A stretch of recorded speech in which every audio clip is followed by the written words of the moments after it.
فوجدا فیہا جدارا، ان دونوں نے ایک دیوار دیکھی کہ وہ جو گر رہی تھی، بالکل گرنے چاہتی تھی وہ دیوار. فاقامہ، تو حضرت خضر علیہ السلام نے اس دیوار کو سیدھا کر دیا.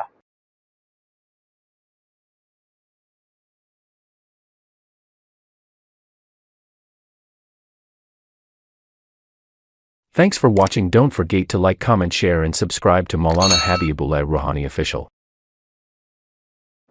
اللہ نے ارشاد فرمایا کہ فانطلقا، یہ دونوں ساتھی اور آگے بڑھ گئے. حتی اذا اتیا اہل قریہ، پھر ایک گاؤں آگے، ایک دیہات آگے، ایک بستی والوں کے پاس پہنچے. استطعما اہلہا، ان لوگوں سے کھانا مانگے ان دونوں کے لیے کہ ہمارے بھوک لگے ہیں بھائی بہت لمبے، آپ لوگ کوئی کھانے کا انتظام کر لیں نا. فَأَبَوْا أَن يُضَيِّفُوهُمَا، لیکن ان لوگوں نے انکار کر دیا. ان لوگوں نے انکار کر دیا کہ وہ مسافر ہیں، انہیں کھانے پینے کے لیے کچھ دیا جائے. یہ کون سی بستی تھی؟ یقین سے کچھ نہیں کہہ سکتا ہے. بعد نے کہا یہ انطاکیہ ہے، نام انطاکیہ کا نام لیا ہے جو کہ علاقہ شام میں واقع ہے. بہرحال جب انہوں نے کھانا مانگا تو فَأَبَوْا أَن يُضَيِّفُوهُمَا، تو ان لوگوں نے ان کو کھلانے پلانے سے منع کر دیا. تو بستی والوں نے ان دونوں کی مہمان بنانے سے انکار کر دیا. ان معزز مہمانوں کی، معزز مسافروں کے ساتھ اچھا سلوک نہ کیا. ان کی کمیونٹی پر دلالت کرتے ہیں کہ بھائی مہمانوں کی مسافر تھے اور معزز مسافر، ان کی مہمانداری کر دینا چاہیے تھا. یہ کمینے کا کام ہے کہ دعوت نہ کرنا، ان کا ضیافت نہ کرنا، ان کا کھلانا پلانا. ان لوگوں نے تو کہہ دیا کہ ہمیں کوئی کھلانے پلانے کے انتظام کر دیں، تو بولے نہیں، ہم نہیں. بڑے کمینے لوگ تھے، کسی ذات اور نسل سے تعلق نہیں رکھتے. ذات اور نسل سے تعلق رکھتے ہوں گے یہ کمینے لوگ. اب جو بستی والوں کو عموماً حالت تھی، ورنہ ان میں کوئی اکا دکا اچھا آدمی بھی تھے. تفسیری روایت میں آتا ہے کہ اسی بستی کی ایک عورت نے ان کو مہمانداری کی ہے، ان مسافروں کو کھانے کے انتظام کے لیے پیش کیا تھا، کچھ کھانے کے لیے کچھ پیش کیا. ان بزرگوں نے اس عورت کے حق میں دعا بھی کی تھی. حضرت موسیٰ علیہ السلام، موسیٰ اور خضر علیہ السلام، اس بستی کی ایک عورت تھی جو ان کی مہمانداری کی، پھر ان کے حق پہ بڑے دعائیں بھی کی. بہرحال بات یہاں تک آیا، تیسری معاملہ چل پڑی. فوجدا فیہا جدارا، ان دونوں نے ایک دیوار دیکھی کہ وہ جو گر رہی تھی، بالکل گرنے چاہتی تھی وہ دیوار. فاقامہ، تو حضرت خضر علیہ السلام نے اس دیوار کو سیدھا کر دیا. جب دیکھا تھا بالکل گر رہے تھے،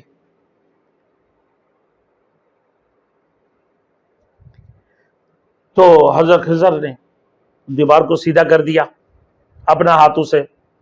روایت میں خضر علیہ السلام نے دیوار کو گرا کر دوبارہ تعبیر نہیں کیا، بلکہ اپنی کرامت کے طور پر اسی دیوار کو سیدھا کھڑے کرا دی، اپنے ہاتھ سے سیدھا کر دیا.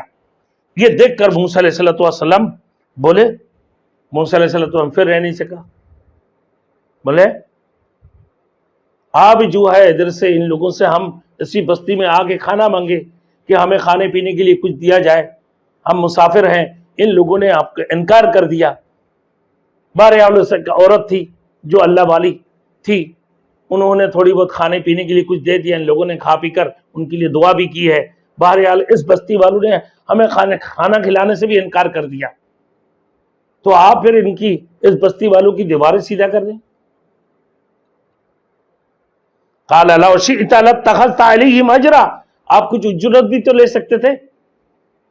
یہ دیوار جب سیدھا کر رہے تھے آپ کچھ اجرت بھی لے سکتے تھے، کیوں آپ نے سیدھے سیدھے بغیر کسی جو ہے معاوضہ کی آپ نے دیوار کو سیدھا کر دیا. قال هذا فراق بینی وبینک سأنبئک بتأویل ما لم تستطع علیہ صبرا.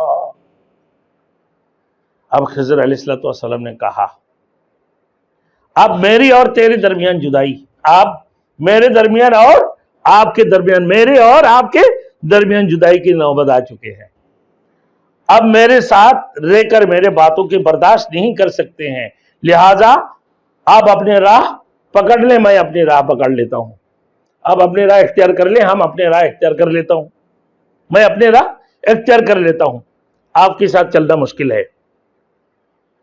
بس آپ نے آخری دوستی شرائط بھی دے دیا کہ اس کی بعد اگر میں کوئی سوال کروں تو بے شک آپ مجھ سے جدا کر لینا۔ اب تیسری واقعہ آ گیا میرے دوستوں، جب تیسری واقعہ یہاں پر آ کر پہنچا کہ بھائی دیوار سیدھا کر دی، تو کہا کہ آپ نے کوئی اجرت بھی نہیں لیا، بولے بس ختم ہو گیا، اب میرے درمیان آپ کے درمیان جدائی کا وہ نوبت آ چکے ہیں، اب اپنا راہ اختیار کر لیں، ہم اپنے راہ اختیار کر لیتے۔ اگر آپ کی دفعہ سوال کروں تو بے شک آپ مجھے الگ کر دیں، چنانچہ ایسا ہی ہوا۔ بہرحال حضرت خضر علیہ السلام نے فرمایا سَأُنَبِّئُكَ بِتَأْوِيلِ مَا لَمْ تَسْتَطِعْ عَلَيْهِ صَبْرًا، میرے دوستوں کہ میں عنقریب تمہیں ان چیزوں کی حقیقت سے مطلع کر دوں گا جن پر آپ صبر نہیں کر سک رہے تھے۔ کیوں میں نے کشتی کو توڑا،